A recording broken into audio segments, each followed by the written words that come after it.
Shalom, shalom. All praises on and glory belong to Yahweh, Bashim Yahushai, Bashim Rakakodash. Double honors unto the elders and to the apostles of Great Millstone, and salutations to your brothers out there pushing this word out in truth and in sincerity. This is Brother Kyle coming at you with another lesson through the Spirit of Yahweh, Bashim Yahushai. Um, and this is, just wanted to touch on, how different countries are dealing with the energy crisis, right? Because obviously they got to start thinking about long term and you know how the war between the US and Iran is going to affect their country, you know, in the long term, right? So this is an article, well, actually a tracker that the IEA, all right, um, the some international energy something, um, would have put together. It says 2026 Energy Crisis Policy Response Tracker. All right. Overview of selected emergency energy conservation measures by government following the Middle East conflict. Now, Australia, they are encouraging citizens to voluntarily reduce their fuel use to help energy supply. All right. Bangladesh, limited 25-degree public and private university closure. So they have closed, universities in Bangladesh. Ask public and businesses to avoid unnecessary lighting. All right. Fuel supply limits for vehicles promote public transport. So they already start to cut down, how much fuel vehicles can, fill up or whatever. All right. In Cambodia, hold meeting online for civil servants, right? Encourage a limit 24 to 25-degree in public offices. So they're not allowing persons to drop the, the AC, right? Which uses a lot of electricity, which in turn uses a lot of fuel. All right. Reduce long distance office official travel and avoid commuting in peak hours. State-owned electricity company urging the public to reduce electricity use.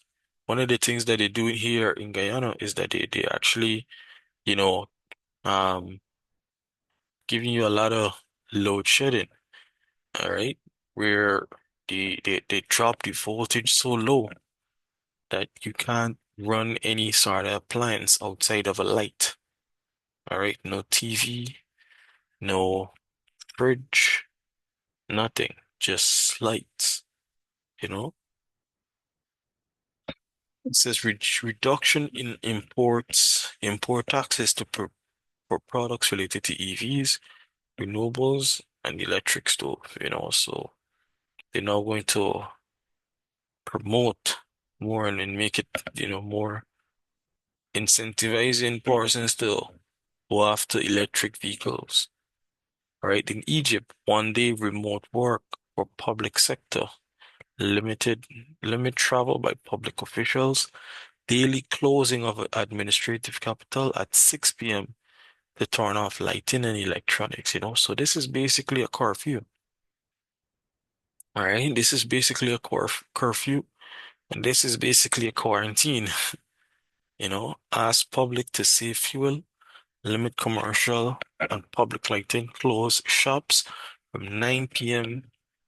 and 10 p.m. weekends, So hey, and you could go through the list, but um it's a lot of um excuse me, a lot of countries that are already, you know, um implementing different ways and different strategies, to save on fuel, you know? And then Yeah,